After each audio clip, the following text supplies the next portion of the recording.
going to introduce himself to you, tell you a little bit about his history and his story and about the label, as I already prepped you guys.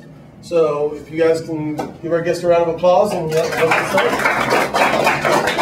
Well, thank you very much. Thank you very much. The first thing that I'm going to do is just make sure that you guys get one of my business cards, so that in the future, if you have any questions, you can feel free to get in contact with me, because this is a lifelong project. If you're talking about opening up a label or running a label or things that, and it's constantly changing too. So that's the thing that you have to understand. The music business is an ever-evolving thing. As I'm talking with you right now, there's changes being made and things that are going on that's different than seconds ago. Okay.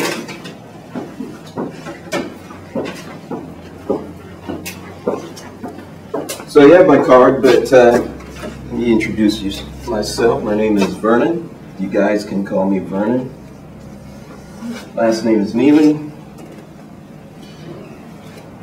Name of the company is Boosweet Records. It's a division of Boosweet LLC, which means that the parent company of my record label is the main corporate entity. Okay, so under Boosweet LLC, we have the record company. We also have Boosweet Marketing.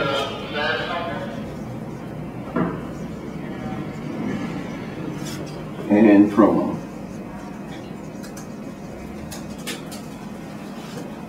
Okay, website address for this is www, as you see on the card, you have the card, Boosweet.com.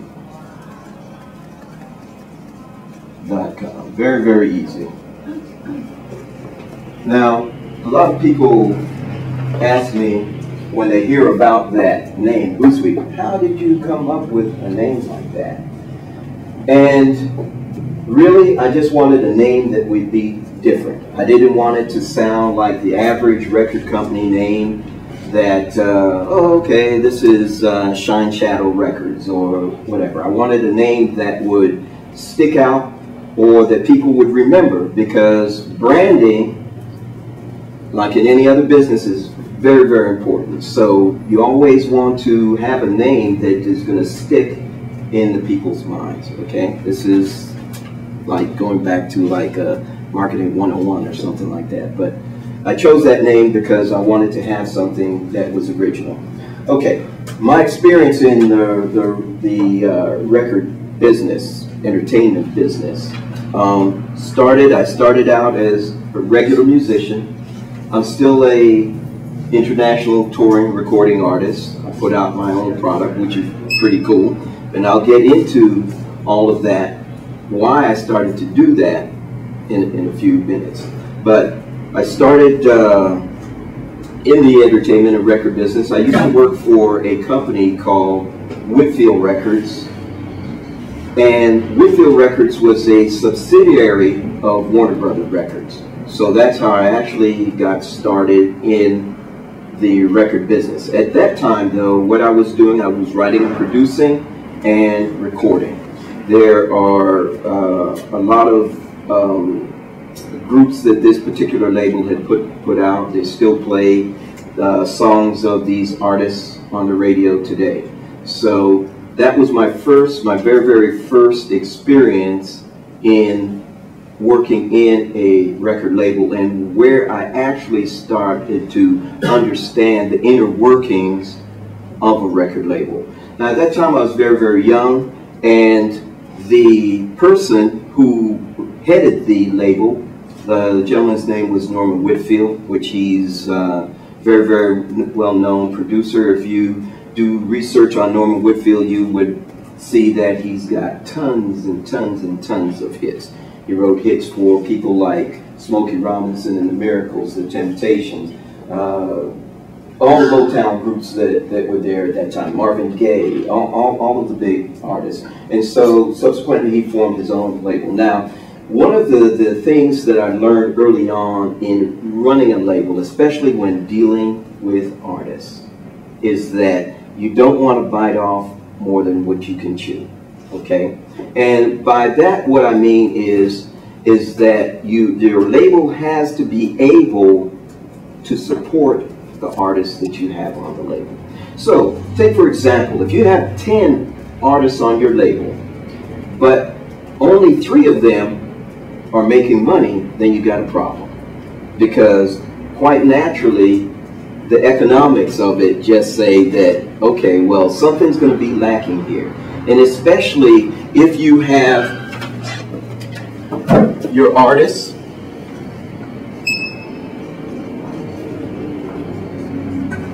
who is making the money.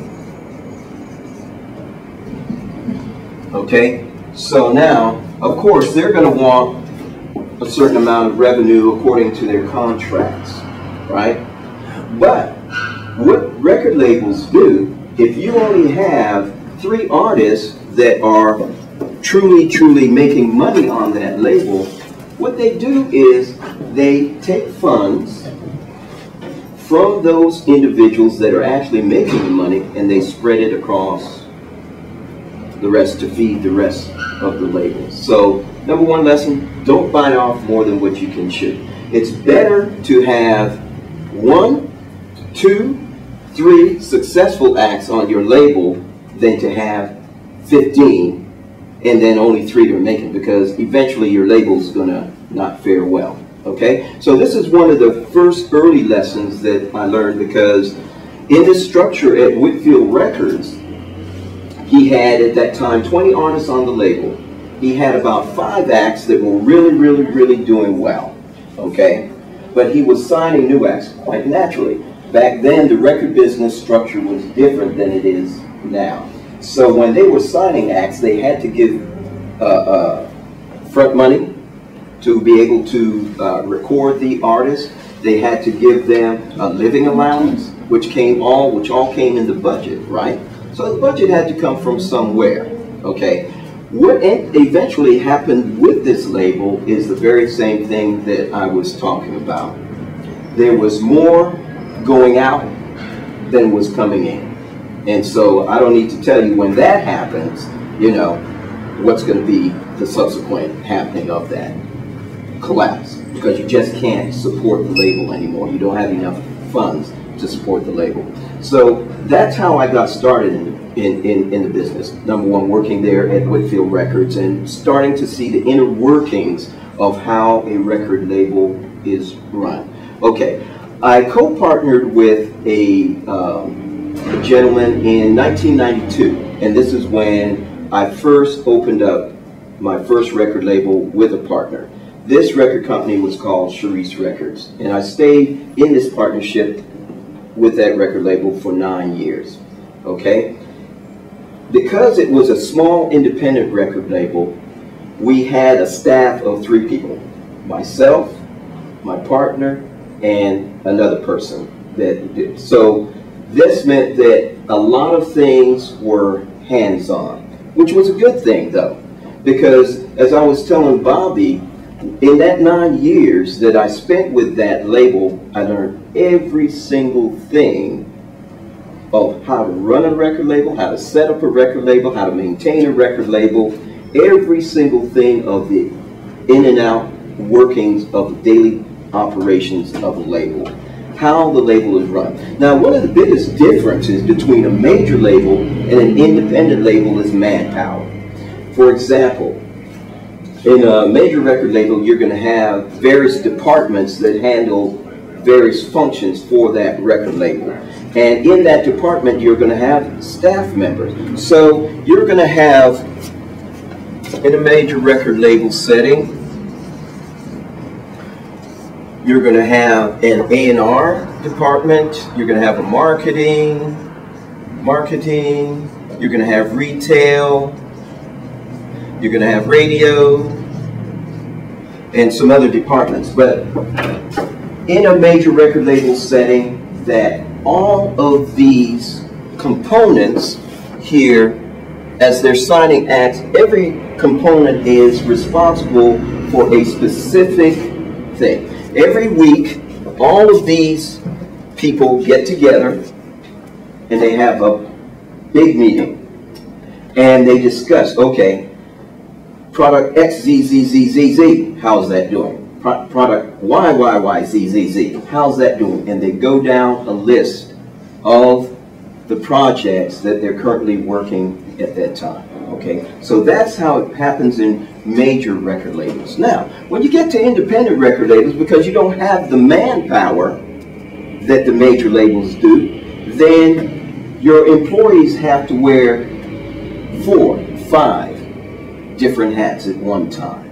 Okay, so you may have somebody that's doing the radio and the marketing together. Then you may have somebody that's doing A&R and helping out with the radio. Then you have the marketing person, and maybe they're helping out with retail too. So you're getting all of these segments covered because they have to be covered.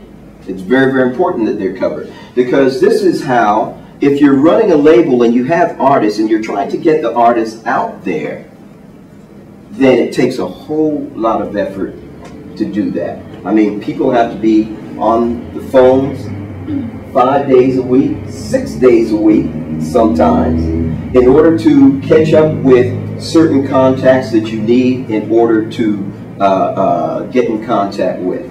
Now, one of the most significant things, and you guys should write this down because it's very, very important, is that the most important thing that you can ever do in this business is build relationships. Relationships are key. I can't even stress how important it is. For example, if you're doing radio promo on your artists, the person who's making the calls, it is their job that each call they make, that they build a personal relationship on the other end of that telephone. Because radio stations are being bombarded daily, weekly with product. So what's going to make that individual play your stuff over another person's? Everybody thinks that their product is good. Everybody thinks that they have the hit record. And they may. But if it doesn't get heard, then what purpose is it? You could have the best music in the world, but if it doesn't get heard, that would just be the best record that you recorded that your family and friends are listening to. So building relationships, this is the most important thing. And this is not only at radio, it affects here marketing as well. Because when you're calling people, if you've built a relationship and you call up and you say, hey, this is Don. Hey, Don, what's going on? Yeah, well, you know, I got something new that we're coming out with, you know, and I just need you to take a listen to it. Now, remember, these people are very, very busy, and they're being flooded with songs, CDs. They're being flooded with this stuff, okay? But if you have a personal relationship, if this guy on the other side of the line recognizes who you are, you've chatted with him enough times, you guys have maybe shot the breeze a little bit to get personal and personal with each other, they're going to say, okay, Vernon, I don't see it here, but let me go and find it. I can't tell you how many times that has happened during the course of running a label. By the way, this is Pierre. He's the I'm the guy that does all of that for his company. marketing and promotions director for the company. And he will tell you that makes limitless phone calls. But it's so important, just by osmosis. If you've called a radio station 20 times and not gotten that person on the phone, if you've left your information, hey, this is Pierre from Boosweet Records, we're calling to see if you received our latest CD, get back with me. I'm also sending you an email.